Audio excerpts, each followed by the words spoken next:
Bedard Patriots Podcast with Nick Cattles.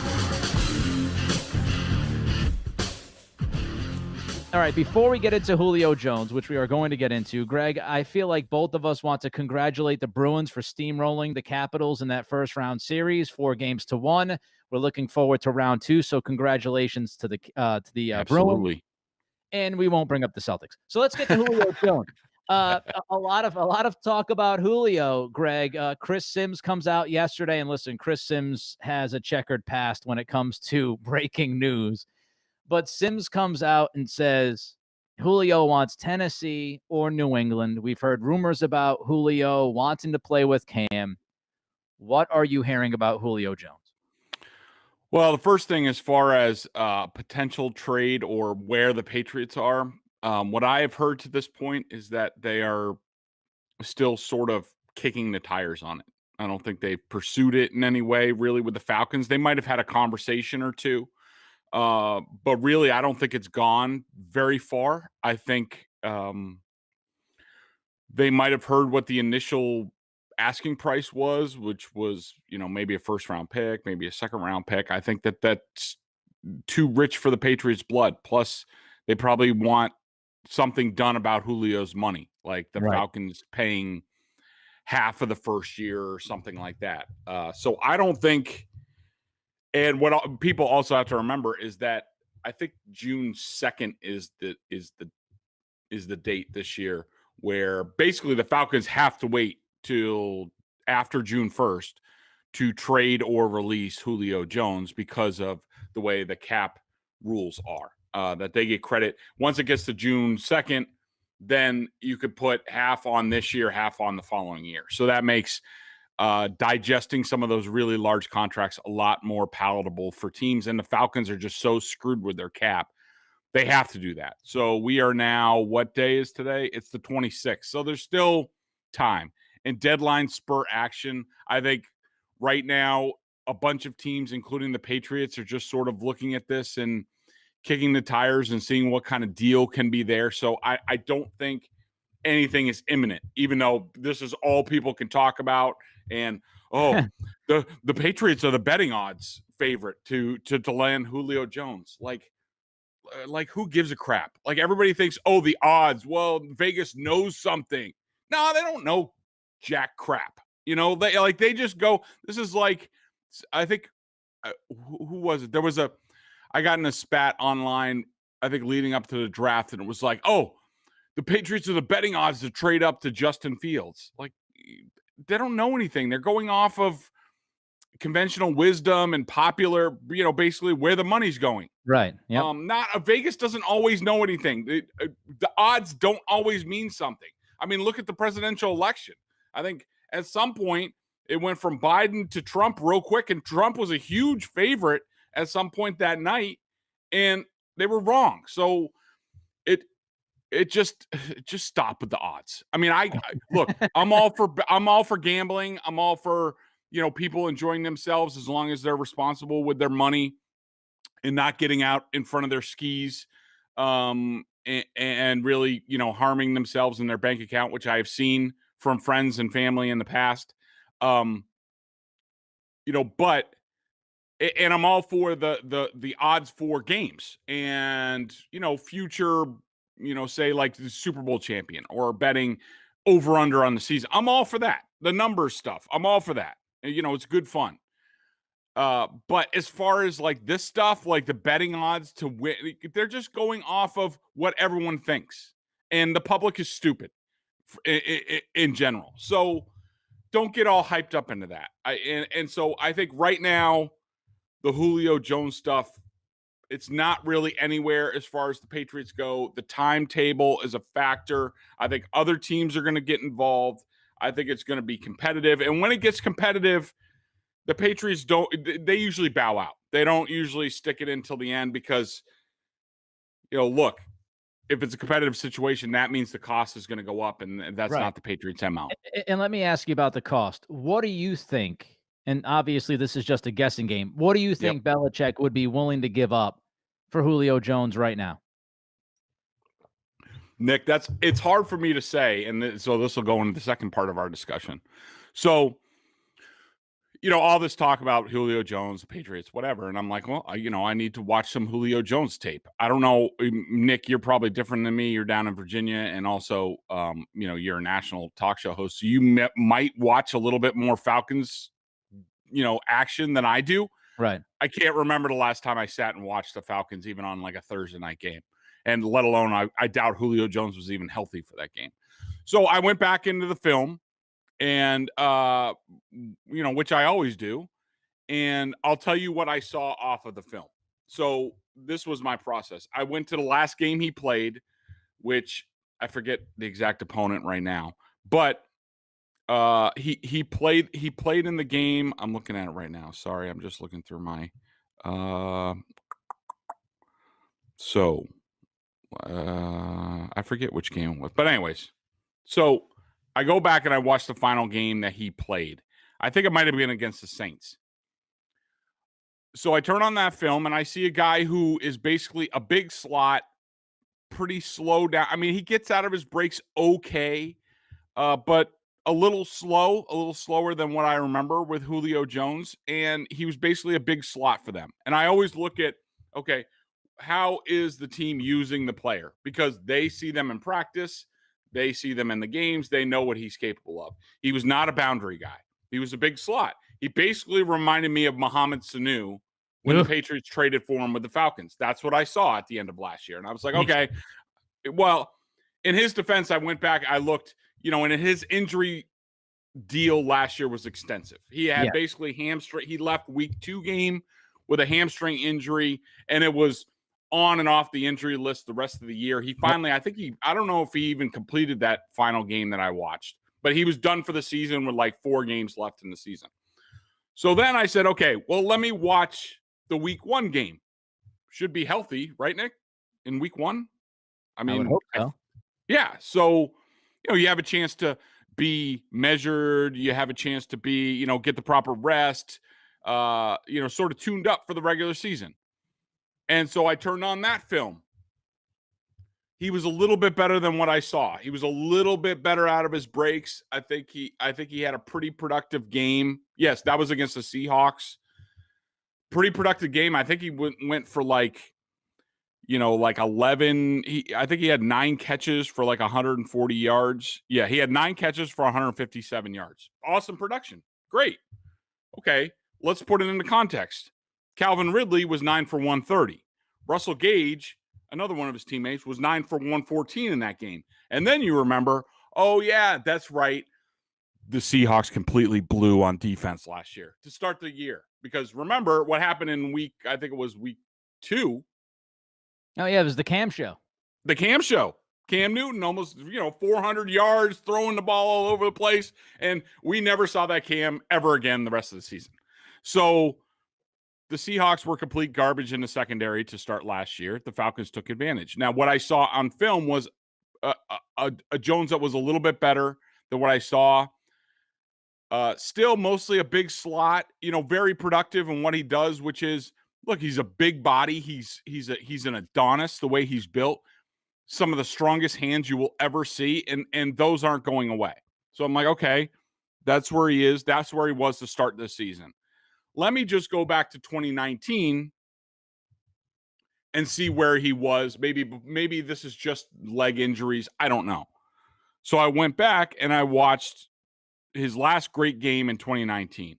He was 13 for 134 and 2 touchdowns against the 49ers, who went on to the Super Bowl that year. So this was later in that season.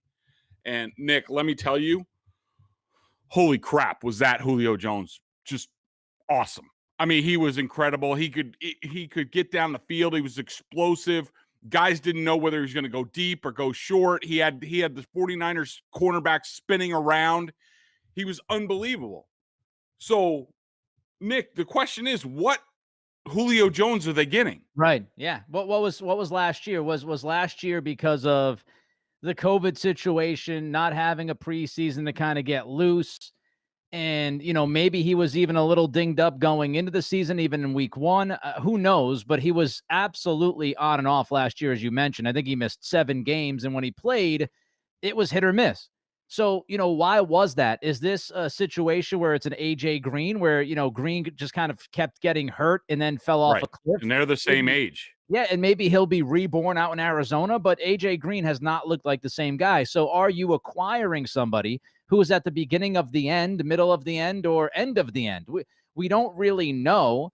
It could be just a flash in the pan. And that's what makes it difficult, is because when you look Yes. back at last year, it's very difficult to evaluate guys because of the circumstances, because of what happened, because of so many injuries in COVID, in the off season that you're used to kind of being thrown up in the air and just, thrown into a bucket. And how are people going to respond to that?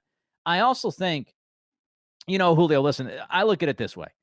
Julio, even if he's not Julio of 2019, if he's somewhere between 2019 and, what we saw last year, he's clearly the best receiver the Patriots would have on the roster. It's not even close.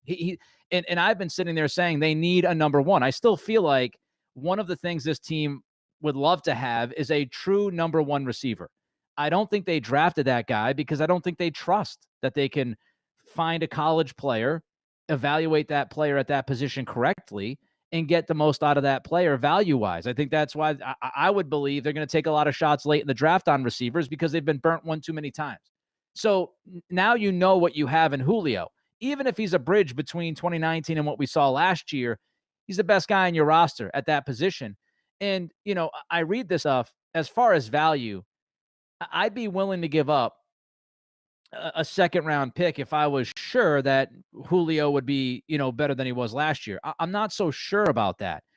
I think the answer is conditional. And if I were the Patriots, my offer would be, hey, listen, you're going to pay some of that money, pay some of the 15 million he's guaranteed, and we will give you a third round pick. Conditionally, it turns into a second if this guy hits this, and this. If he plays this many games, if he has that many catches, whatever the condition is, then you can have a second round pick. I just would not be comfortable handing them, a first round pick. I would not even entertain that idea. 32 years old, the money, coming off of an injury riddled season. I wouldn't touch that kind of deal if I were New England. Okay. Well, here's where I am. And first of all, let me point out that overthecap.com said that Julio Jones was worth $5.2 million last year, which I don't disagree with. The 2019 Julio Jones, there isn't enough that I wouldn't give up for him. He was that good. And I'm not going to give him, for the season opener, I am not going to give him that many excuses. He needs to be ready. I mean, he's a professional. It's COVID. Yeah, whatever. But, go out there. And I'm not just talking about, production and things like that. I'm talking about, how do you look going down the field? And it was night and day. So I am extremely worried about, I think Julio Jones, I'm just telling you what the film shows. What the film shows from 2019 to 2020 is Julio Jones is going off a cliff. That's what the film shows. It's not my opinion. It's a fact based on film that he is a completely different receiver. Now, do I think the Patriots could use somebody like that? Do I think he's better than Mohamed Sanu?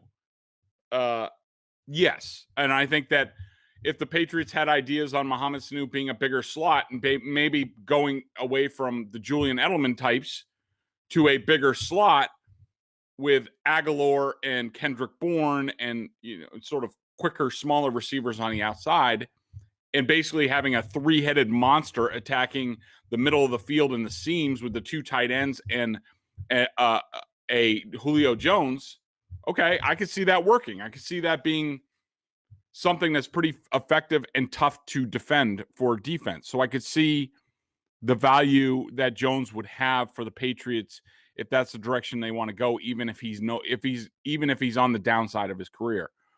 I have a tough time with the compensation as far as draft pick pay. If Julio Jones is steadfast on getting his money for the rest of his career, I have a problem, and I might not do the deal because of that.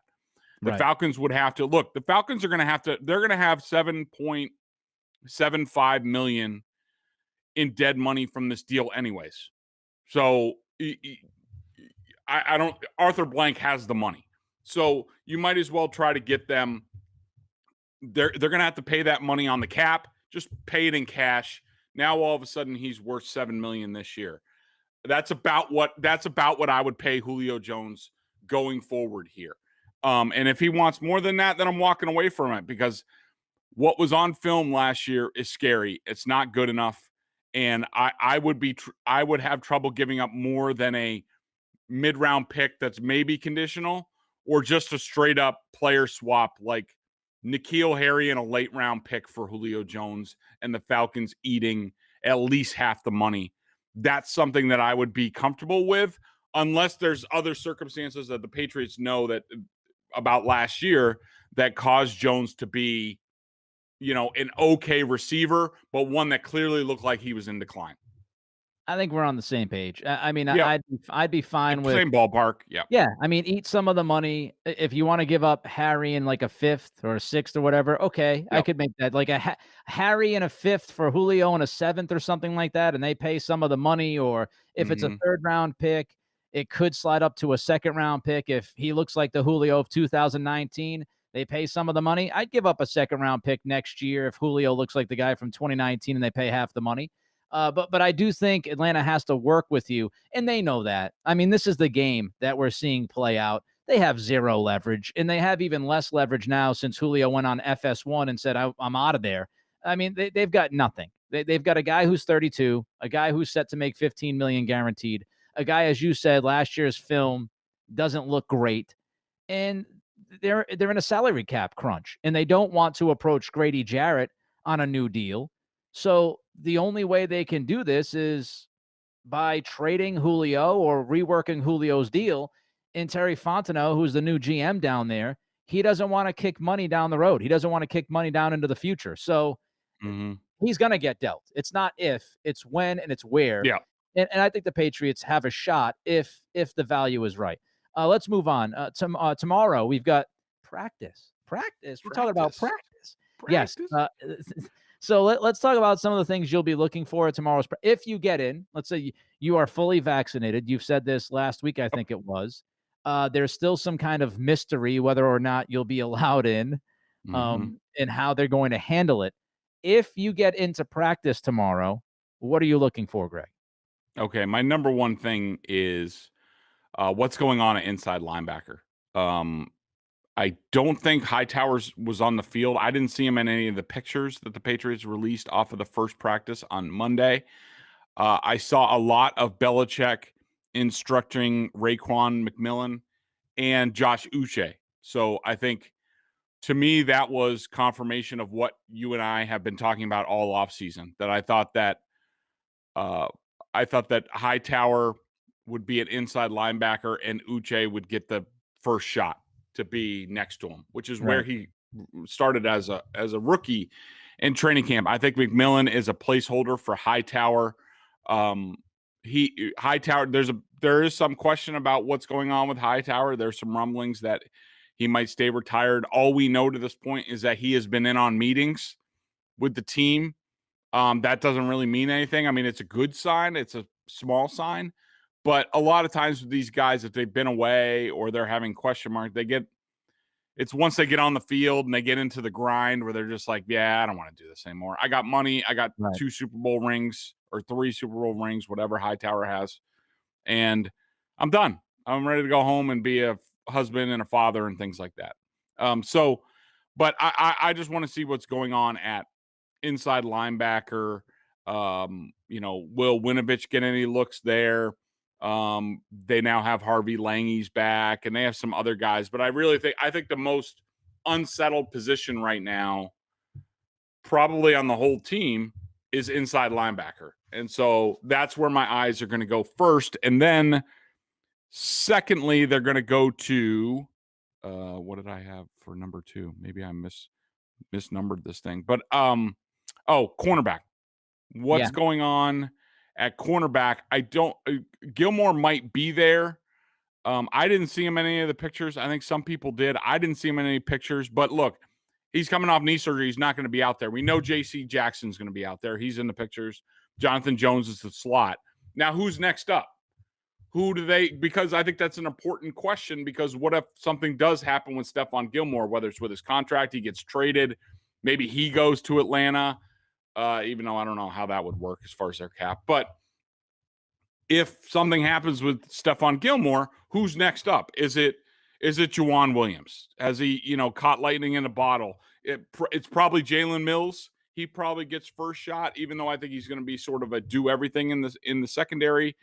Michael Jackson's a possibility. Then you have D'Angelo Ross and Miles Bryant. Those guys, they like those guys, but they're also 5'9", each of them. Yeah. So how does that work? So those are the first two spots. Yeah, I mean, I think I agree with you. When you look at this team, here's the good thing. Not many holes, right? If any. Yep. It's more how will guys be aligned? It's more what if this happens or that happens. Cornerback, that they seem like they have some depth, but it's dependent on guys growing, developing, like Bryant, like Ross. It's dependent on somebody like Joanne Williams actually finally figuring something out and being able to help them. If they don't have those things kind of fall into place, you could argue they're thin.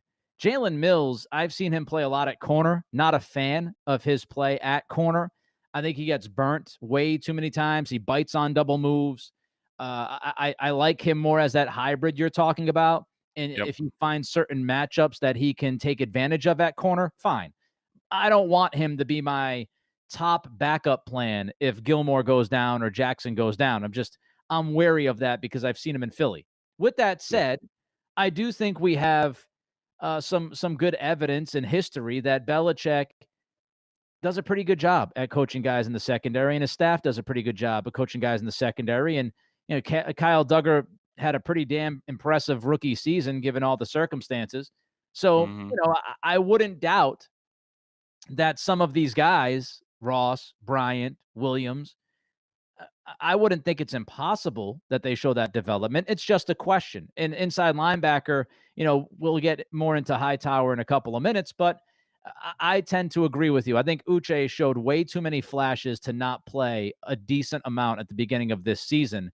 And if you could have him and Hightower on the inside, like we've talked about, Judon and Van Noy on the edge, and then that opens up the options. Because if Uche doesn't get off to the start that we hope he does get off of, then you can move him to the edge and play him in the role he had last year and probably, slide Van Noy back to the inside linebacker, or maybe Raekwon McMillan shows something and he takes the majority of the snaps. So I think those are the two top questions for me. The other thing is kind of obvious. It's the quarterback competition. Right. And, what does Cam look like? We've heard about him changing his mechanics a little bit, tweaking things. Is that something that is actually legitimate? Does he look like a different guy? Does he look more comfortable? Is there a little bit more zip consistently? And then you've got Mac. And, what does Mac look like? And we heard from Jacoby Myers yesterday saying that Mac has been blessed with an arm, which I think would stand out to some people because one of the questions was, does he have enough arm strength? Which is kind of crazy because, in his pro day, he tossed a couple of 70-yard bombs. I've never understoed that criticism about him. I think his arm's been fun. He doesn't have an Aaron Rodgers maybe type laser arm. Mm-hmm. So I think quarterback's the next question, Greg. Yeah, that was number 3 for me. And look, for a lot of people, it's going to be number 1 the whole time. But the way Bill Belichick is going to deal with this, and what he's going to deal with, Mac Jones and the rest of the rookies in their first exposure to the Patriots. He's going to, they're going to treat them like mushrooms, where they, feed them shit and keep them in the dark, so that they break them down. It's it's the mushroom treatment, and that's what he does with the rookies. And they give them stupid numbers, and it's all the Belichick BS. So, which some reporters will be like, oh, this is anyways. So yeah, look, then it goes to quarterback. What's Mac Jones doing? Who's he talking to? How's he look? Does he fit? I'm not really worried about on-field performance. There's a long ways to go. I'm more worried about is he doing the right things, getting in and out of the huddle? Who's he coaching, or who's he being coached by? Who's he talking to? And then but you are also looking at the other quarterbacks, and in that same photo gallery that the Patriots posted, a couple observations I had. Number 1, Jarrett Stidham looks a little chunky. I don't know if that's by design. for whatever reason, but he looked a little chunky. And I think that, and they have a picture of Cam Newton throwing the ball, and he looks, for all the talk about Cam Newton and throwing guru and off-season workouts and stuff like that. They have a picture, and he looks the exact same. Yeah. He's leaning back. I thought the same thing when I saw the picture. Yep. Yeah, his back leg is, probably bent a little bit, and he's bending back to throw probably a 10-yard throw. And that's what I'm talking. That's where we are. It's the same thing. He needs to, those little 10-yard throws need to be like ripped with a flick of the wrist in this offense. You can't gear up and throw every single throw. And so I'll be interested to see if there's any difference. There might be a little bit of a difference, but remember, Nick, wasn't there talk about early last year about how, they've worked on Cam's mechanics and they're much better and blah, blah, blah. And guess what? They fell off a cliff. There was that talk.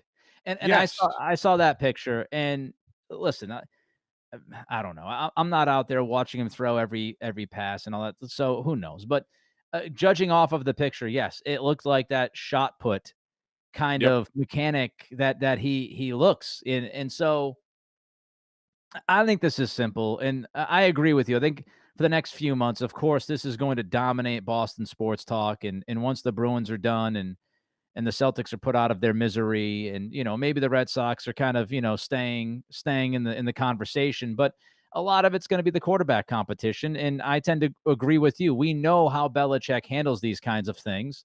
We're not going to get many kernels of legit information and go, oh, that means he's going to start. Let's see what happens in the preseason games. Let's see. Yep. I think that's when we'll start to figure at least some things out. And I'm still of the belief that Mac has to be better than Cam to get the job, and I think he's got to be significantly better out of the gates. And if he's not, I think Belichick is going to give Cam a shot, at least to keep the job. I just think that's how it's going to go. I could be wrong, but if Mac Jones goes out there and he starts blowing skirts off and he's looking unbelievable, then Belichick will make the move. Everybody's going to want to know what's going on.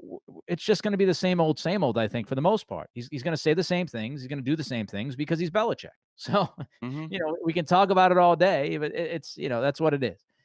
You have anything else quickly, or you want to jump to the member question of the day? Just real quick. What else did I have?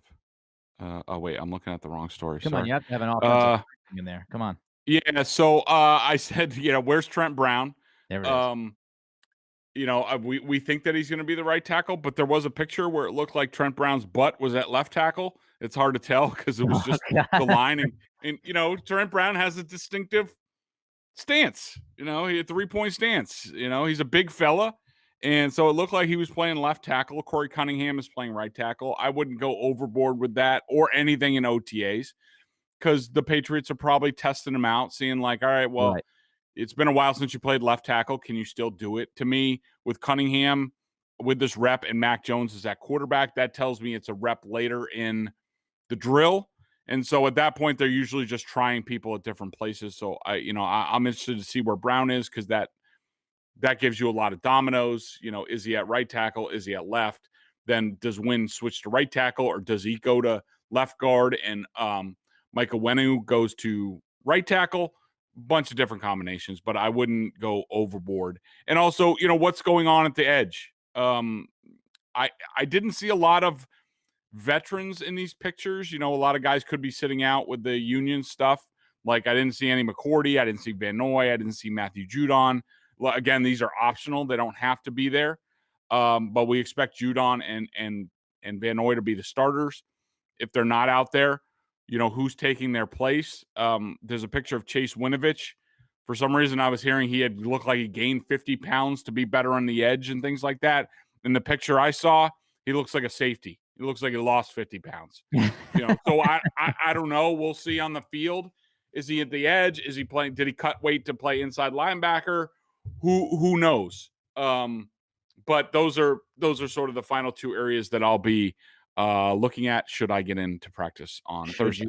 If you're allowed through the gates. Yes. Let's go to the BSJ member question. Willy Wonka. Check them out. You get your golden ticket. Yeah. Check them out over at BSJ. $39.99 annual plan. Great stuff. all the Boston Pro Sports. Pats junkies like you are, you want to have an annual plan. BSJ gives you access to a ton of video analysis that Bedard does on the coach's film and direct access to him in weekly chats. The question of the day, Greg, is from Brain Supreme. I like that. Hey, Greg, didn't Hightower just get married? If so, congratulations, Dante. Would that explain the absence? So I replied to him basically being like, I don't really care. I mean, look, first of all, I didn't make a big deal out of Dante Hightower not being there, which I think he was reacting to. And I understand, sometimes people are sensitive about different things. Number one, first of all, it's voluntary. He doesn't have to be there. I don't care that he's not there.